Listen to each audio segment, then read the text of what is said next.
Hey, everybody. Welcome. This is podcast episode 42. My name is Mac. I am the guest today, actually, on the podcast. I'm the go-to-market manager for Manifold. But before we begin, I'd like to go over a little something first. We're going to take a look at the efRouting top hauls of the week. We'll get right on into that here. So anyways, looks like the first top haul of the week, that top lane is going to be Akron, Ohio to Allentown, Pennsylvania. Looking right in between $2.71 to $4.15 rate per mile.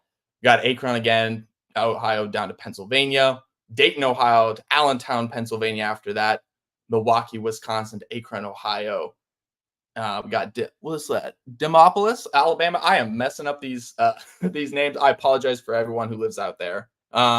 Alabama to Central City, Kansas. Same one going out to Crossville, Tennessee as your top lanes of the week. Appreciate y'all. Anyway, so we'll take a look here. Best loop for dry van. Interesting. Look at this lane we got going on here. Allentown, Pennsylvania to Raleigh, North Carolina. Lane 2 going down to Milwaukee, Wisconsin. Third lane is going to Lafayette, Indiana. We got Milwaukee, Wisconsin again after that. Back to Allentown. Interesting. Very cool. All right, and then we're looking at the best loop for reefer shipments. So if we're starting here in Atlanta, Georgia, all right, but you want to make your way on to Allentown, Pennsylvania, Baltimore after that, New York after that. Who doesn't love New York? Lafayette, Indiana after that, and Atlanta. Actually, I suppose people who don't like tolls probably don't like New York all that much. Best lane, though, for the reefers. And for flatbeds, we're going to look at origin in Akron, Ohio, make your way on to Greenville, South Carolina, out to Carlisle, Pennsylvania after that, Greenville, South Carolina after that, and then make your way back on to Akron, Ohio. I really apologize if I butchered any of those names, but those are your efRouting top lanes and loops for the week. Mac, thanks so much for joining us this afternoon on this beautiful Wednesday.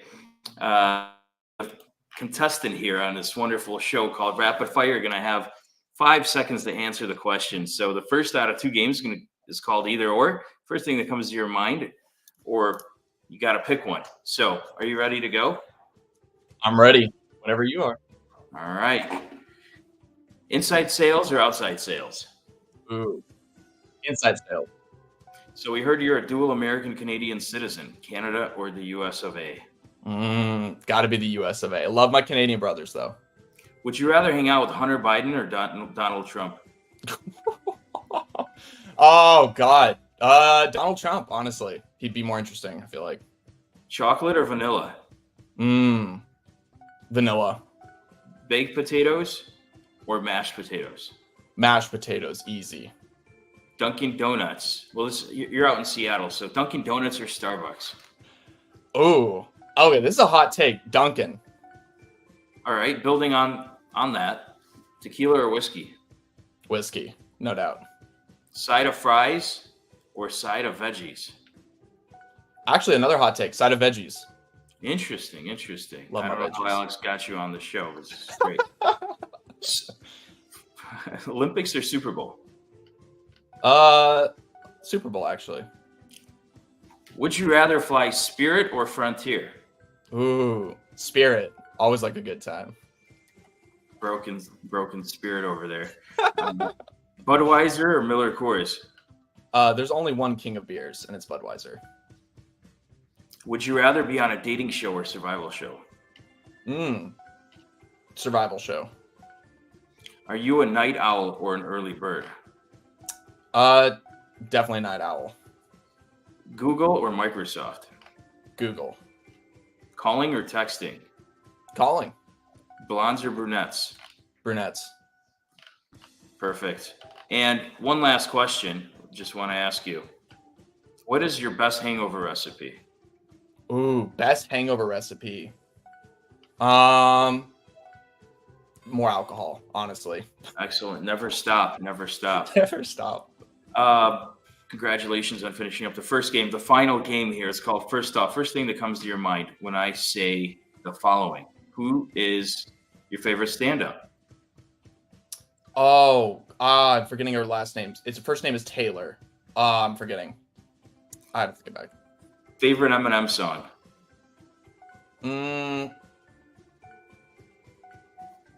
I don't. Oh my god, I'm struggling with the names. No. What is the worst logistics product that you have seen on the market? Oh my god. Oh wow. I'm gonna struggle with this one. Can I have more time on this one? Alex, give him another 3 seconds. Give me that. The worst logistics product you've seen. Oh my god. All right. We'll let you skip this one. I'm We'll a- go- I'm a- Yo, Lev, what's the worst logistics product you've ever seen? Man, there's a lot. PCS as a TMS system, awful. But there's a lot of bad ones. A bunch of terrible TMSs out there, so that shouldn't even be out there. Anyway, Mac, sorry about about that. Biggest regret. Oh my god. Not getting into logistics immediately. Right after college. All right. And celebrity crush. Ooh. This might be unoriginal, but Ariana Grande. Interesting. Drink of choice. Gin and tonic. What kind of gin? I prefer Hendrix sometimes, but I recently got a Citadel gin, which is really good. Have you tried Monkey Shoulder? No. Oh, you know what I really want to try is what is it? Monkey 47, I think it's called. Yep, It's supposed to be good. Oh yeah, Monkey 47. Sorry. Yep, that's the one. That's the one. I want to try that next. Favorite historical figure. Historical figure. Oh my god. There's a Numidian king named Syphax. He's an inspiration for like a creative project. What an answer. I know. Didn't see that one coming at all. Yeah, I don't know if anybody ever saw that one coming. That's amazing. What do you think of non-competes? I don't agree with non-competes. I think What's the market should, like competition is a healthy thing for the market. What is your favorite city in the world? Currently, is it the capital of Namibia or no, currently it's Tokyo. Tokyo, why? It's just a beautiful city, very clean, lots to do, very interesting nightlife. Really, really highly recommend if anyone gets a chance, go visit. And who is your favorite customer?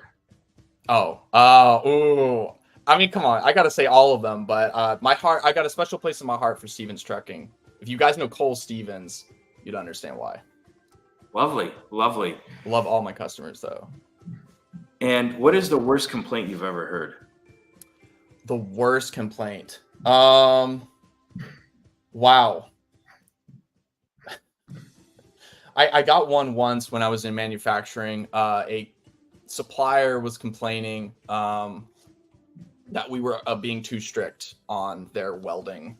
Definitely not going to name names, but if the welds were like very, very, very non-compliant, safety critical welds, and it was like just an absolute ludicrous complaint. Gotcha. I guess you don't kiss and tell. We'd love to know who that client is. Absolutely not.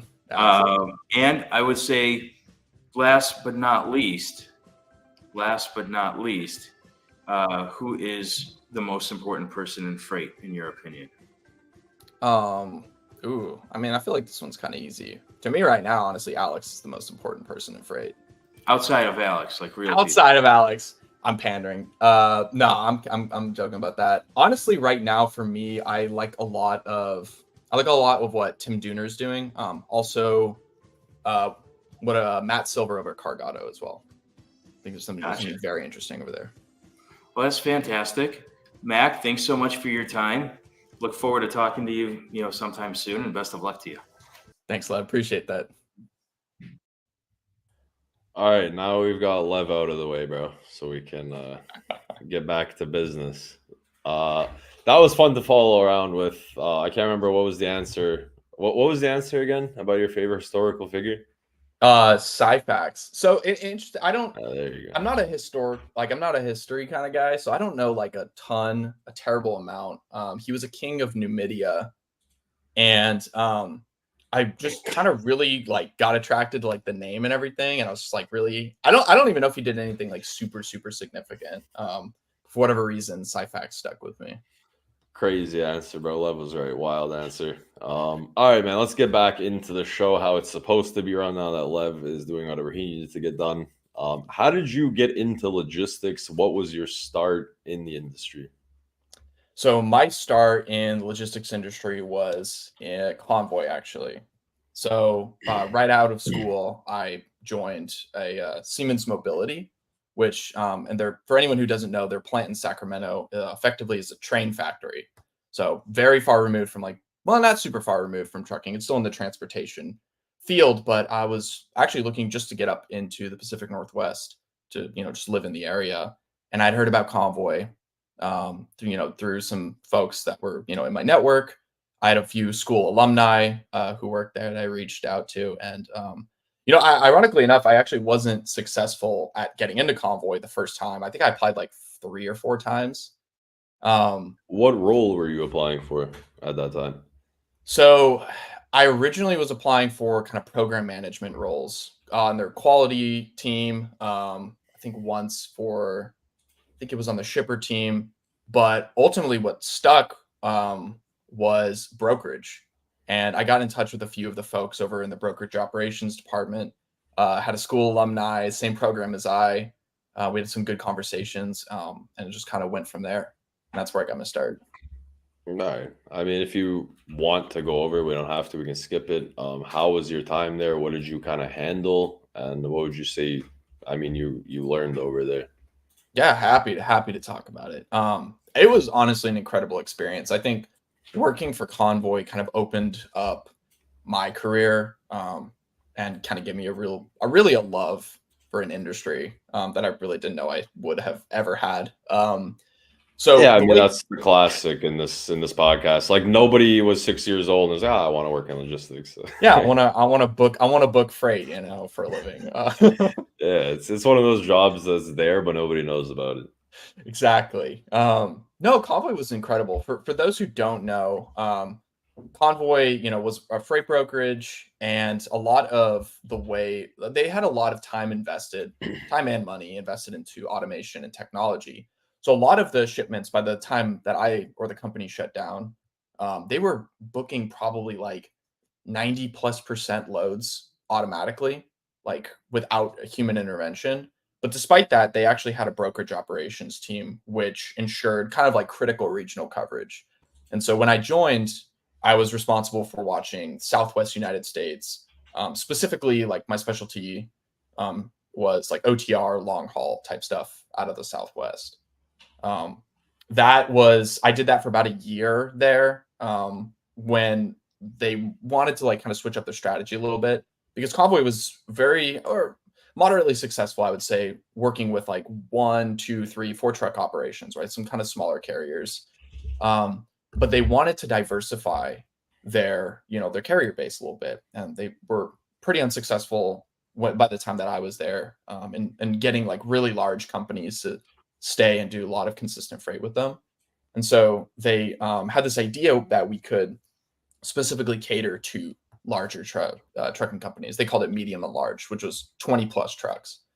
And to do that, they needed engineers, some PMs, and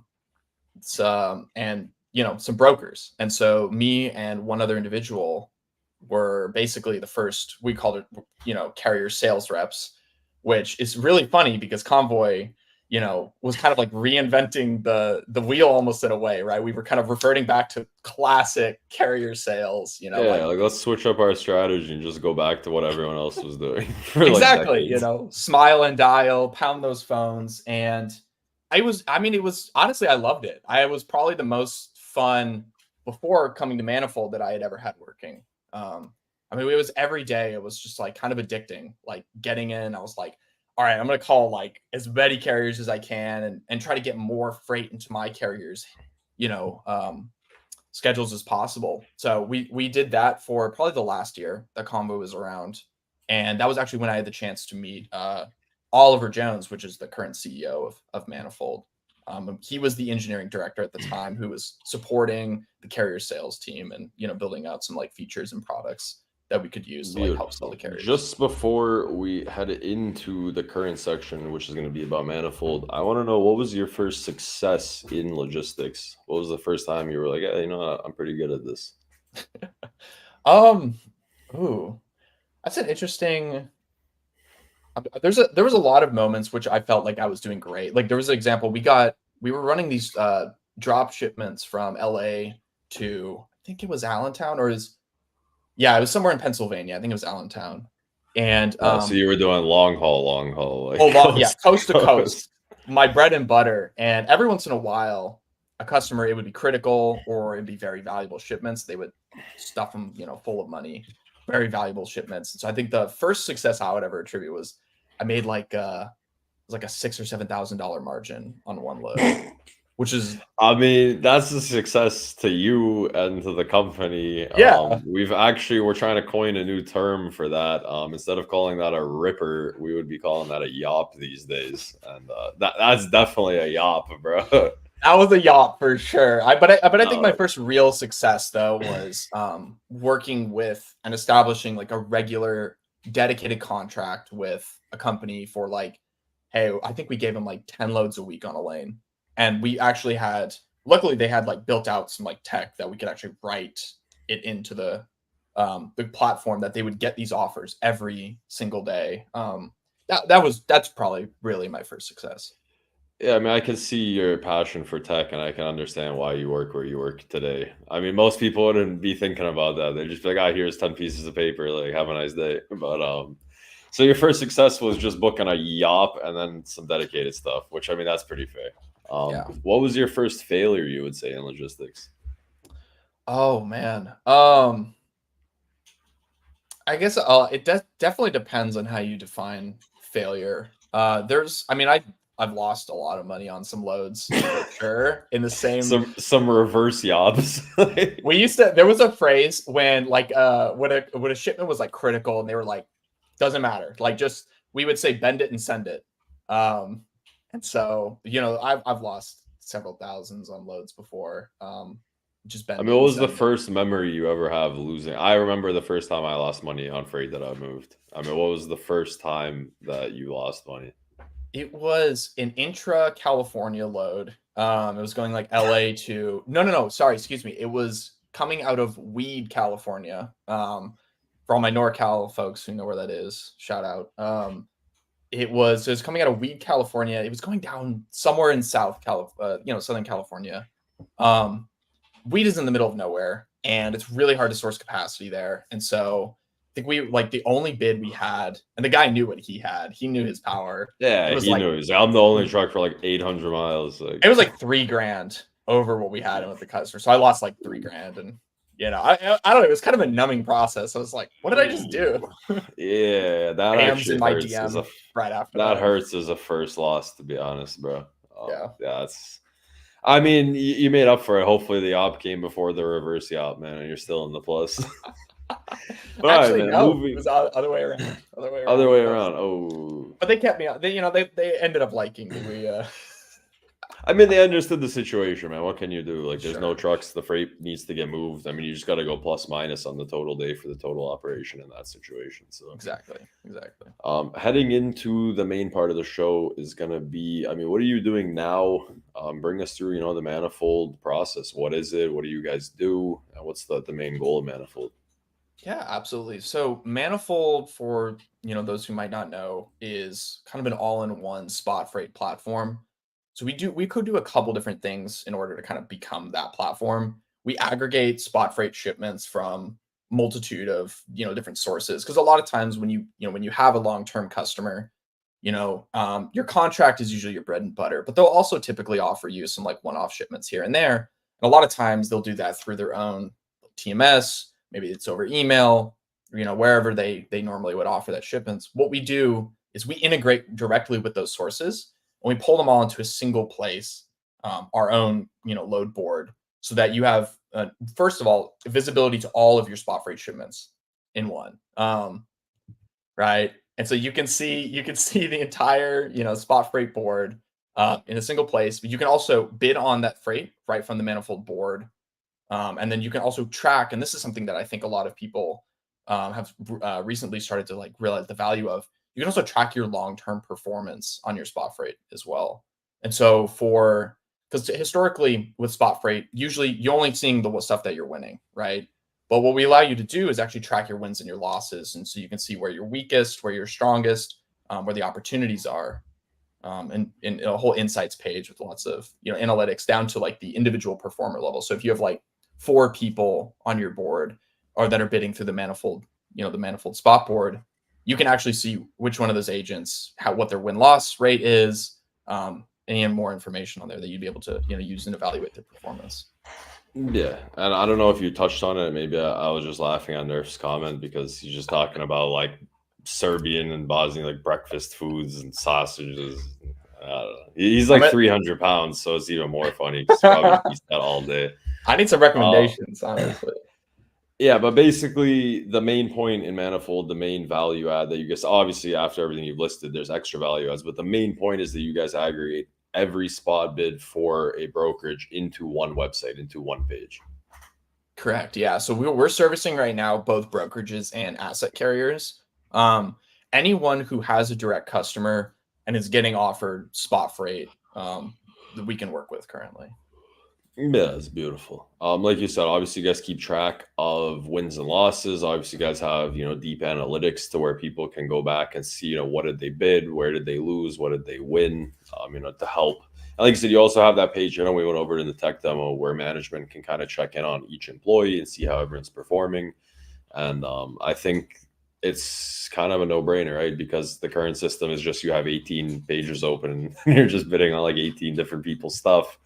And I'm always a fan of any company that comes along and puts tabs, like multiple tabs into one tab. So whether that be a load board or a spot bidding process, anytime a company can tell me, hey, I'll like reduce your tabs that you need to work, that's always a win in my book.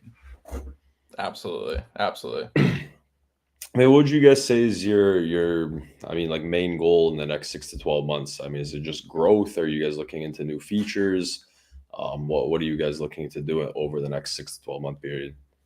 Yeah, I think right now we consider growth kind of in two main ways. One, yes, definitely customer acquisition. We'd love to work with new partners right now, whether that be like a company that we partner with to like integrate, with their tech, or more commonly which is we'll love to work with new like customers. But part of that for us right now is kind of feeling out product market fit as well. And so one of the things that we've been very successful with so far is for any of the customers that we've started working with to date, they've actually helped drive a lot of the product features that we built, right? Like originally when the board was created, when Oliver and Andrew made it for the first time, all those shipments were aggregated, but the bidding we didn't have an internal bidding feature. And so typically you would just click on the load. There'd be an easy link to the TMS. You go bid on it right there. You close the TMS tab. You're back in Manifold. But customers were like, hey, well, what if we could just bid right in the tool? And so we built that into the tool. And then the customers were like, hey, what if we actually like shared insights and data? I'd like to be able to track like my performance. So we built that. And I think in the next like 12, 18 months, a lot of it is going to be like building new features, getting new customers and, partners who want to work with us early on. Really so we can find that lane. And, we kind of envision this idea of like becoming the all-in-one spot freight platform, like front to back, from like sourcing, the spot freight all the way to, the end, even like document upload or something like that.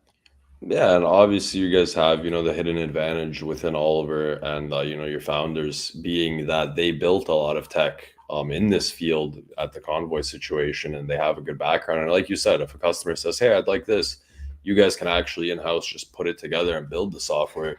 So, I see you guys scaling, massively once the word gets out. And I definitely think that it's a value add to anybody in the spot freight market. Yeah, definitely. On that note, Oliver and Andrew are like some of the most incredible dudes I've ever got a chance to work with. And I've worked with a lot of really cool dudes before. But like they truly are the definition of like 10x engineers. We think up an idea and those guys, they put the original draft for Manifold together in like a few months. It was incredible.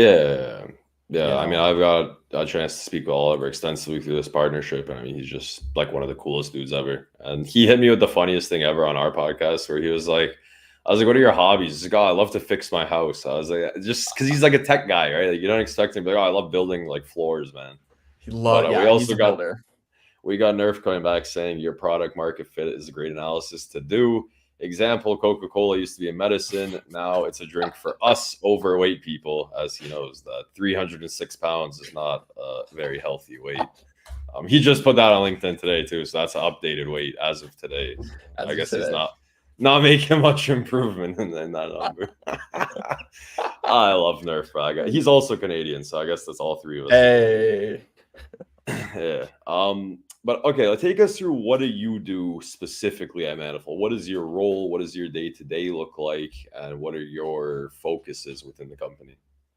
This will actually be funny, I think, to define for me because so my title is go-to-market manager at Manifold. I do kind of a lot of different things. I think the easiest way to kind of describe, my focuses are it's like on one, definitely early customer acquisition, right? Finding new customers to work with, a lot of that sales, hitting phones, emails, cold reach outs, that sort of thing. I'm kind But of also, happy your title because everybody's title on LinkedIn is just like sales. Like I work in sales. Like that is part of your job, but at least you just didn't put like that as the title. and like for all intents and purposes, if that was like exclusively it, I think I have no problem with that. Like my last two jobs were like sales also. So it's just like you could, if you look at my LinkedIn, it's just carrier sales, but I also do I do a little bit of like the marketing too. So if you see like posts on LinkedIn that the company's making or that I'm making personally, a lot of it is just like educating people because right now, when a new company, a big part of it is gaining brand awareness, like getting your name out there, finding people who are interested. Maybe they're not directly interested in like buying what you're selling, but maybe they're interested in learning about it Yeah, or but something. you're still planting the seeds, man. That's the thing. Yeah. When you start out with a company, I mean, we're going through a carrier defender. We were just on What the Truck today, and we were hit with like, well, what other services do you offer? And it's like, well, we're too new to have put together formal services that we want to put out there, but we're getting our name out there, right? And obviously, internally, we're working on what we want to build. But like you said, brand awareness and just getting your name out there is the first step. And like I said, I think I fell into the same role as you, where I came into my operation, and my boss was like, "Well, hey, you're pretty good at LinkedIn. You want to just do our LinkedIn?" I'm like, I love I that guess, being good at LinkedIn is definitely like a tangible skill these days. yeah, that's like It an is. actual like resume. Like you could put that on a resume. Be like, I'm pretty good at LinkedIn, and people be like, "Wow, yeah." Like I remember I Right on, worked man. at some company, and HR called me into the office. They're like, "Hey, like we need your help," and like so I went in the office, and they were like, "Hey, can you like go over our LinkedIn post?" I was like, "Bro, what's happening? Or like, where am I? What year is this?" Like, That's insane, man. I'm absolutely a novice right now in the LinkedIn space. I would I'm consider like just myself too, learning. man. I'm just kind of having fun and just I just kind of like say like that's a lot of things. People are like, "Well, how much time do you spend on your LinkedIn post?" I'm like, "Bro, if I spend more than 2 minutes on a LinkedIn post, that's like never happened before." It's like just things that come to my mind, and I just say what I want to say, and it just kind of is what it is. But besides new customers, besides the sales portion and social media portion, what else are you kind of handling over there? Oh, hold up one sec. I think our connection's cutting dry here. All right. No, All right, I'm back. I What's don't know up? what's going on. I'm having some internet issues. Maybe you're having them. I don't know. I cut off on What the Truck today. I just lagged out of it at the end, so it It's could be probably me, completely bro. me. I've been having issues lately with my internet. There we go. Don't worry about it, man. We're having fun. We are. All right. All right, we're back. Hopefully. Every time you say we're back, you just freeze again. It like cuts out again. It knows, But man. I could hear Never- you the whole time, so it's completely fine. Never let your ISP smell your fear. They know. Yo, you know what I did to get around all this? So I have like one internet that has a high download speed, and then I have a second ISP with a second home internet that has a high upload speed for streaming. So I just switched between the two. That's Like, good. yeah, You're a it's pro, actually man. pretty smart, bro. Like, I just because I figured my upload speed was really bad on the first one, and I was like, And I also live in a country where internet's like relatively cheap. So I was like, yeah, I'll just slap in like 2 home internets. Oh my god. Anyways, We're good, bro. The audio is good, and I'm sure when we're out of here, the video will be good. So I mean, you can All just right. carry on. If I can't hear you, I'll let you know. Perfect. We'll just keep moving forward. We'll just keep moving.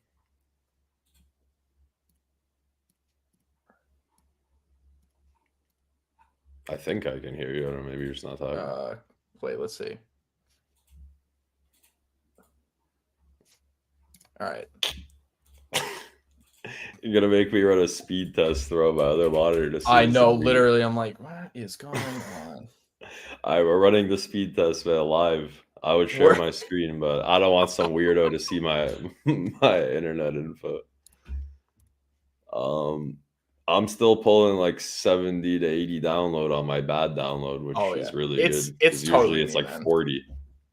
It's I've been which having is this like issue. good. I'm happy it's you, bro, because it's usually me. I live like in the middle of nowhere, bro. Shout out to local Comcast guys, please, like, come through. Help me out. Shout out to local village Serbian internet, man. I'm pulling 51 by 30 right now. Bro. We're cooking.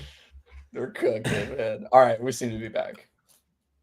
All right, man. So besides the sales and social media stuff, I mean, what else are you doing over there?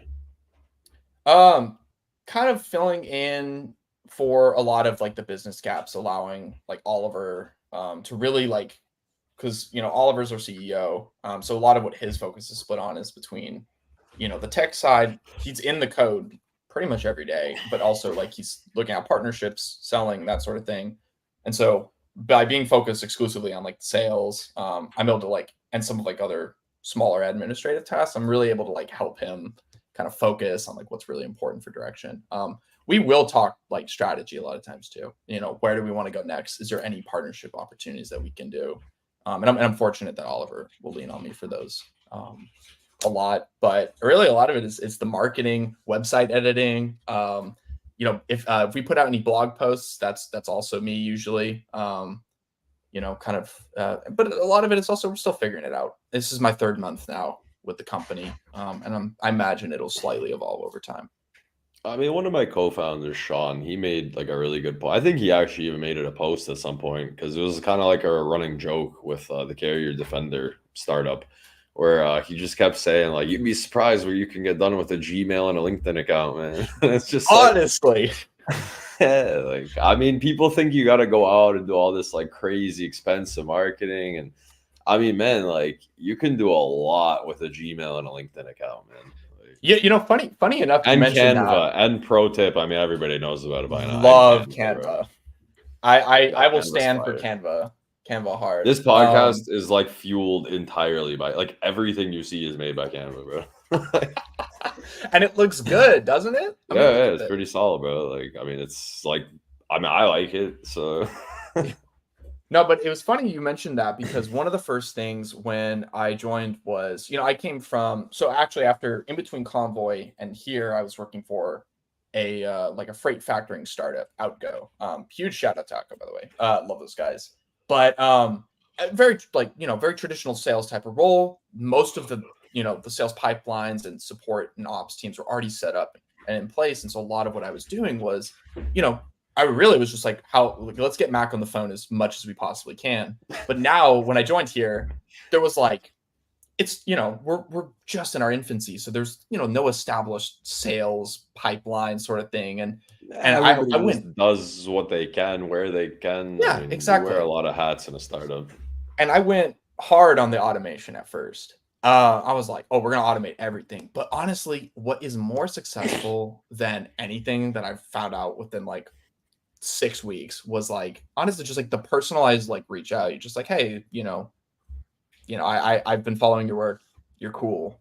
You want to connect. It goes so much further. And you get like much better and more quality discussions that way. And even though like, maybe some of those people, they don't, have the, it's not a perfect match to be a customer, but you get so many interesting conversations just with like a really personalized reach out like that. And so I've kind of gone back old school. I'm just, I'll email someone with like a handcrafted email or just, shoot them a LinkedIn message or whatever. And you know, I really Yeah, like I that. mean, honestly, man, the old school techniques of, they always say like people buy from people. And I think we're all starting to get to the point where we're just sick of it, man. Like, Yeah. it's too much AI, it's too much blasting people. I mean, if I open up a message and I can tell that like that's just a copy paste, like I just skip them immediately, bro. Like, I don't know if you can't take like the time out of your day to talk to me, why should I take the time out of my day to talk to you? Like, why don't I just like Yeah. I honestly, I won't even lie. Like, my business partner is actually a really smart guy, and he made me like copy paste to slap at people that slap stuff at me. So like when they copy paste this long message to me, I copy paste back like another message. It's That's hilarious. awesome. Yeah, That's it's so awesome. because I used to just ignore it, bro. But he's like, "Oh, that's stupid. Why? That's just like wasted leads, you know." And he's like, "If you just send this copy paste back, then like at least you have a chance to do like." It's jokes, bro. Like if you're gonna robot me, I'm gonna robot you. And like that's just how I do Exactly. it. There's I mean, obviously working with a company that does a lot of automation. Like I feel so strongly about automation and like its power. Oh But yeah, it I has its I place undoubtedly. Like AI and exactly, automation have you their know, place, and they're gonna continue to have their place in growing fashion, like for the next however long. for sure. But when it comes to just like reaching out to people individually, I just, you can't really replace the little typo error, that you like put when you're trying to type in, Yeah, you just your can't friend's new replace company, you know? the being a human, man.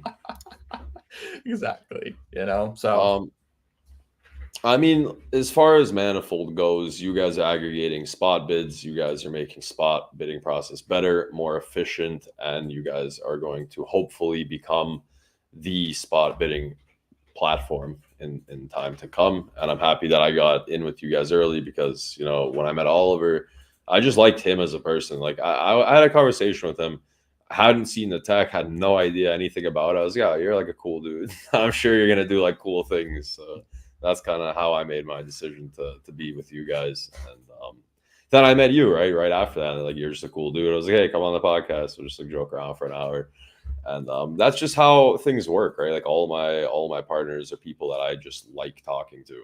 And I mean, I know business is business, but I'd rather work with people I like working with rather than people I don't like working with. It's simple as that. more than almost any other industry, this is a relationships industry. It's you have to have you have to be likable, honestly, to really get to make it far. You could be extremely like efficient and you could do really well there, but I think like in order to like retain, and make new relationships, just being like friendly is everything. Yeah, you just can't be like I don't know. You just can't be a weirdo, bro. Anyways, Yeah. getting out of that, let's segue ourselves into some more fun stuff. I want to know your craziest logistics story. It could be something about a load. It could be something about anything like your craziest story pertaining to logistics. This might not be like a huge surprise, but I think Convoy closing was probably my craziest story in Yeah, logistics, which yeah. I guess kind of I saw guess that I kind coming. of walked into that one, didn't I? Well, here we'll do we could do like we'll do like a runner up, but I mean the I was there the day Convoy went under, and being responsible for carrier accounts, there was, I mean, they had to keep, they'd be very tight-lipped with the whole process. But what ended up happening was all shipments, not just on the board, but also shipments that had been booked by carriers, disappeared. And it happened before I woke up and got to work. And I was commuting at the time. So I was on the bus and my phone is like blowing up. And it's my personal number. And I only gave that number to like a couple of my carriers. Yeah, like your boys, like the My people you boys. do. But Yeah. by the time I got into the office, it was chaotic. It was, hey, where are all of my loads? And some of these guys, we were running like 60 70 loads a week, 100 loads a week or whatever. And so they're most of their business is invested in convoy shipments, and so it was like crazy. There was no direction from the top down. It was just hold tight. That day though, we went out to the local Target. Wow. And we popped a bunch of champagne and made some mimosas, and it wasn't really a celebration. It was more of like we're either all losing our job tomorrow or we're getting acquired and we might still be working. But regardless, we're gonna get buzzed at 11 a.m. So I mean, that hey, was you had an empty board afraid how much you could really do at that point. So. no. I think that's probably it. Was I mean, it honestly, like Fun with Dick and Jane? Have you ever seen that movie, Fun with Dick and Jane? no, I haven't. Oh man, you gotta watch that. It's like Jim Carrey and his wife. So Jim Carrey's like some kind of a stockbroker, something like that. And he just like he's live on air with like Fox News, like the equivalent of Fox News in the movie. And he's just doing like an interview about how good his company is, and they just went public. And during the live interview, like his boss is like selling all the shares, like the stock is plummeting, like the whole company's falling apart. He's like live on television, and they're asking him like, "Yeah, I think your company's about to close." He's like, "No, we're the strongest we've ever been." And then he gets back to the office, and it's like papers are on fire, everyone's running around like crazy. It's so funny. They're funny. There was an element of that at Convoy a little bit because after a round of layoffs, very rarely. Because it depends on how plugged in the carrier was to like freight tech news, but definitely got some questions. They're like, "Are you guys like good?" I'm like, yeah, I remember all of that. Fine. I remember all of that where people were like, "Hey, you guys might lose your jobs," and people were like, "No, bro, we're chilling." Like I wasn't following it closely at all, but I remember like it kind of got out a little bit before, but it was like kind of just rumors, and it was like pretty messy. I remember. It was definitely messy. So. All right. Well, yeah, craziest logistics story, definitely that one. Yeah. Going into my favorite part of the show that has not been working very well lately, but I'm keeping it because I think it's hilarious. What is your favorite joke? My favorite joke? Oh my god. And also, you don't have to answer it if you have a joke that might get you in trouble because that's already happened before, so we can just skip it. I mean, so I love jokes, but I don't really retain jokes that well. Like I enjoy them in the moment, and then they just kind of like go away. Well, I mean, I keep coming back to the fact that like we just kind of send each other memes now, and like nobody really has like jokes ready to go, right? Like, you're sending the jokes now. You're not really. Yeah, I've got a meme folder that would, I've got some logistics memes that would be good. I'm a, you know what? Okay, this is not really an answer to your question, but I love dad jokes. Like I procure dad jokes. Just like the cornier the better. If my eyes aren't rolling into the back of my head, it's not good enough. So do you have one or you don't have one off the top of your head? God, it was one I was looking at today. It was no, yeah, I got the best. I got the best. So I keep using it, but people don't like. I haven't clipped this joke yet, so nobody's really seen it because it's just randomly in the middle of a podcast. What do you call a fish with no eyes? Oh my god, I feel like I know this one already. What is it? What do you think it is? Is it? Yeah. I love that one. Let's go. Yeah, that's I saw that in a movie the other week. I was like, that's the best joke I ever did. My eyes are back there. Like I'm. Yeah, it's horrible, but it's so funny. Terrible, but it's good. All right, man. Let's fly through the hobbies section. When you are not selling stuff for Manifold and being part of Manifold and logistics, what are your hobbies? So probably my biggest one is I'm a music producer. I write my own songs, record and release them to like Spotify, Apple Music, stuff like that. I guess the headphones might have been an indication of that. Yeah. Anyone who knows, they it's if you know. I've got like my like DJ turntables like right next to me too. All right, you gotta link the Spotify, man. I'll put it in the clip tomorrow so people can come check it if you want. I mean, something like my buddy, one of my best friends, and actually my update manager currently, he makes music and he just like refuses to let me listen to it. Like he just like makes it, puts it somewhere, and never tells me about it. So it's like, yeah, I make music. No, you can't listen to it. Yeah. He like sent it to one of my buddies, and I was in the car with him. I'm like, yo, can you play the song? He goes. He told me not to tell anybody about it. I'm like, all right, I give up, bro. The eternal curse of the producer is honestly being like, it's not ready. Like, I'm like, this song I've been working on songs for like 5+ years, and like we get into the car, and I'm like, someone's like, can I listen? I'm like, the snare is just like a little like messed up. Like we're not today. Yeah, bye, man. Link to Spotify if you want for tomorrow's post. Moving on. I mean, is that your main hobby? You do other things? Yeah. I mean, outside of that, I I'm big into swimming. I don't do it much anymore, but I used to like coach a lot, like swim teams. So super big on that. Yeah, that's pretty cool, bro. I would love to do stuff like that, but I don't speak the language of the country I live in, so it's kind of tough, bro. Yeah, that makes it hard. There's been like a lot of like pointing, it's not gonna work out. Yeah, that, On the topic of sports and coaching, you play any sports outside of swimming?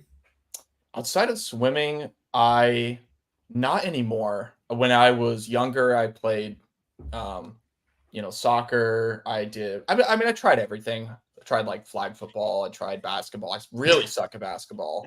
Yo, bro, I'm really tall, and everyone my whole life has been like, "Yo, you good at basketball?" I played in a men's league like last year, and it was the first time I ever played in a men's league.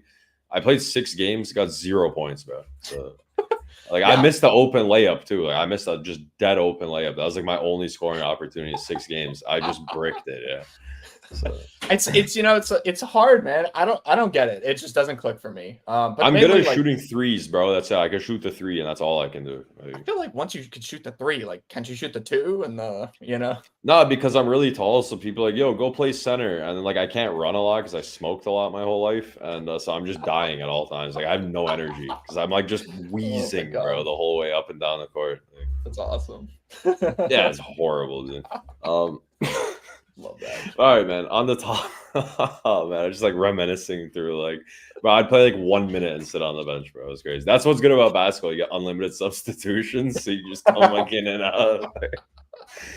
All right, man. On the topic of music, what is your genre that you make and create for? And then I guess your favorite genre outside of that.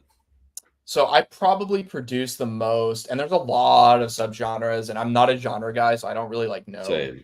my genres that well. But primarily I'd say producing electronic and like hip hop type stuff. So anywhere from like dance music to R&B, but I also do a lot of like ambient, chill down, that sort of stuff too. So anything that's like electronic. I know that's again. No, I'm not trying to. It's not. It's just the word ambient just killed me, bro. Because I go on Spotify. Like, I live on Spotify, and like I'll type in like chill step, which is supposed to be like chill dubstep. But then they'll just give me like this like ambient playlist of like wood forest. I'm like, that's not what I was looking for. Like, that is not at all. No, I like those like those songs that are like 320 hertz, like healing type stuff. I'll make that. I will make that type of stuff. It's honestly so much fun. I love music. Never known about the hertz. I know about like drum and bass. There's like a certain amount of beats. I don't know, bro. You lost me there. I'll do D&B every once in a while too. That one's fun. All right, man. Getting into the train and rail transportation section of the show. Regarding train and rail transportation, how many chuggas come before choo choo? Ooh. Honestly, you're a music guy. Just wait a second. You're a music guy, so you better not get it wrong. Okay. I'm about brevity, man. Chugga chugga choo choo. Like that's how it goes. That is. I like it, man. The real answer is supposed to be 8, which is way too many in my opinion. 8. Any division of 3 is completely wrong because it's not melodic, and 2 is fine with me. Dude, we'll take it. We'll take it. All right, man. Chicken wing choices. So when you eat chicken wings, drums or flats? Drums, and the sauce better be spicy. Fair. Heading into the sauces, there's only 2 choices. Neither of them are spicy. Ranch or blue cheese? Those are like the antithesis of spicy. Okay, all right, but let's pretend maybe it already has a spicy sauce on it. Yeah, let's pretend it's like buffalo wings and only the dipping sauce on the side at this point. Exactly. Probably ranch for me. Probably ranch. It's good if it's like if the sauce is like too spicy. Wait, did you say drums or flats, bro? I said drums. All right, cool. I don't deduct points on the ranch choice because blue cheese is definitely an acquired taste. Breaded or non-breaded? I prefer breaded. I mean, I'll do non-breaded. I like that too, but I like crunch. The crunch is good. Yeah, same. Like I think breaded wings, they hold the sauce better. I'm like a big sauce guy. Yeah, they definitely do. Yeah, people are like all over me, like non-breaded, bro. I'm like, yo, dude, like that's just all the sauce drips right off of it, and you're just Like, eating chicken at that point. that's good, man. But I'm gonna go to Costco to get a rotisserie chicken if I want it unbreaded. You know